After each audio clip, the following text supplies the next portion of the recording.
Hello students, today is Monday, May 12th. You are going to be having Miss Mitchell as your guest teacher.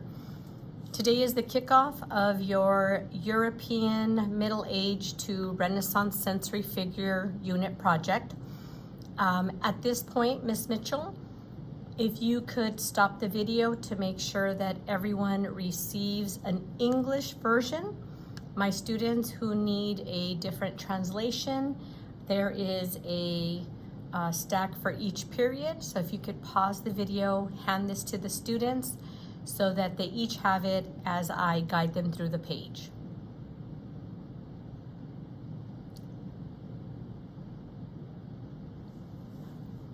Okay, students, hopefully by now you have a copy of the directions instruction page rubric.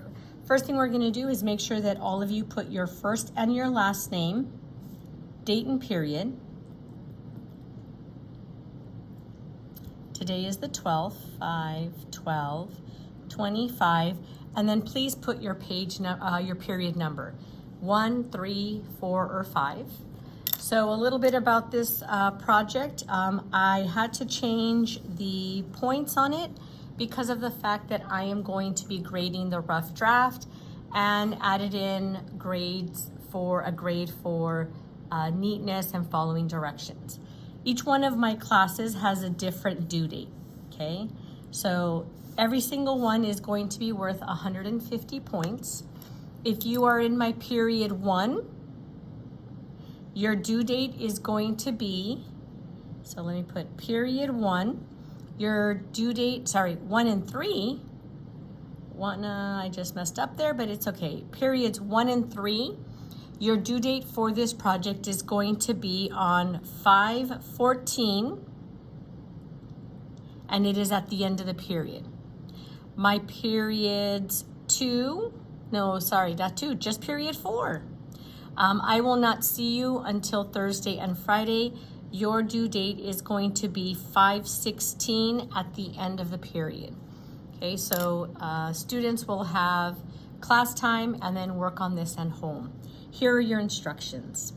So this is a sensory figure, which is a drawing of a historical figure with descriptions of what they might have thought, seen, heard, touched, said, or felt. Okay, so it touches on the senses. Each of the descriptions contains historical information and is placed near the part of the body that relates to that sense. Each student is going to be selecting a real person from the Middle Ages through the Renaissance. Normally I tell you not to write in first person, but this is the complete opposite. You must write in first person account. Write as if you were the person that is in the drawing. Identify who you are and use the pronouns I, me, we, or us. The figure has to be at least 10 inches tall. You're going to be getting a large poster paper when I see you all either on Tuesday or Thursday. They must be clothed appropriately. Remember that you are trying to show historically correct and important information about this person and what they would think, see, hear, touch, do, and feel. That means if you were only looking at one resource, you may not have enough information. The writing is to be placed in a speech box or a thought bubble. Each box needs a minimum of 3 sentences. You must have strong historical evidence. Now, where does this come from? It can come from your textbook, which you'll be using in a minute online. Any handouts in your medieval and Renaissance packet. Any of the in-class reading materials that I have given you. A credible website that would be approved by me. So that means the next time I see you, if you've gone looking at different websites before you start any research, please make sure that you check it with me. Anything having to do with Wikipedia, a wiki site, it is not credible. That means it is not trustworthy. It is never allowed for research in any of your courses, especially when you get to high school. Work that is created with AI is plagiarism and is cheating, will result in an automatic 0. I went over already some of the people that are going to be an option for this project. We have serfs, lords, knights, monarchs, religious people, merchants, a wealthy patron who supports the arts, an architect, writer, important historical figures from the Middle Ages and the Renaissance. When I am done going over the directions, Miss Mitchell has a baggie full of 40 names. She'll go around without looking. You're going to pick one name. Whoever is on that name is the person that you are going to be researching, that you are going to be drawing, and you are going to be writing about. So again, here are your examples. So again, the brain. What would this person think? This is how your sentences should start. I believe that blank, and then you say the word because, right? That's your first sentence. Then you go into details with the rest. I think that blank, and you explain why. What would you see if you were this person? I see. You need to describe the physical surroundings and the people that are around them, right? So if you are a lord, your view is a lot different than if you were a serf. Sorry, my page got cut off. What would you hear, right? The sounds. I hear. Make sure you describe the sounds that are in your world, right? So if you're a serf, what are the things that you're hearing on a daily basis? What do you do, or what is in your hand, right? This one here has 4 different options. You can use multiple.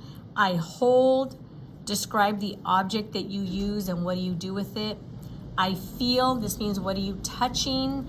Explain why you have this in your hand. I will, describe your job and your responsibilities, right? Because I should, describe what needs to be done, your jobs that need to be finished. Again, 3 sentences, use strong adjectives. Now, what you feel is what's inside of your heart, your feelings. I am, and again, vivid adjectives. I will help you when I come back, lend you my thesaurus so you can use vivid vocabulary. My heart is, right, using descriptive adjectives. Is your heart full of sorrow, full of joy, worry? I feel so, and you describe how you're feeling. So looking at the point system at the bottom, this is for everyone. So because I am not here, yes, I'm going to require that the rough draft be graded and it be turned into Miss Mitchell before the end of the period so that I can see what you did with your time in class. The rough draft, right, in class, you'll get it back and you'll be able to work on it some more, is 25 points. Your character that has strong details, appropriate clothing, and it is fully colored is 25 points. For each one of the figures, you are going to need 5 3x5 color symbols that match the writing. Now, I know some of you are going to be like, oh, it's a religious person. I'm going to draw a cross. I'm going to draw a Bible. We need to be more creative than that. So again, items not to draw: no crowns, no crosses, no Bibles, no stick figures, or images that are of low importance. Each one is 5 points. You need 5 accurate sensory I statements. Your final draft is going to be black ink or typed in black. Each of your sensory boxes needs to have 3 sentences. Again, you are not using 2025 slang. You are using academic language. Make sure inside of your box, where did you get your information from? Each one of the written boxes is 12 points. It's worth 60. Now, because I know some students do not take their time, neatness and appearance of your poster is going to count. At the top of every poster, you need a 3-inch color name title. It should have at least 2 colors. Black is not considered a colorful title. What is your overall neatness in how you draw, how you color, the way you cut and glue? Did you follow my directions? Altogether, we are looking at 150 points. Okay, flip it over so we can go over your notes for today. All right, so this page is going to be turned in. It's worth 20 points. Let me just make sure I put 20. I have it down as 25 here. Let me double check up. So we're going to change the back, and we are going to make it 25 points. Again, I think I made it more so that you would understand if you don't do anything in my class, it's going to impact your overall grade. So here are your instructions. You are going to start your research today in class Monday, May 15th. It will be turned in at the end of the class to the teacher for me to review. I give it back to you the next time I see you. You are going to choose your historical figure after we review all these instructions and the requirements.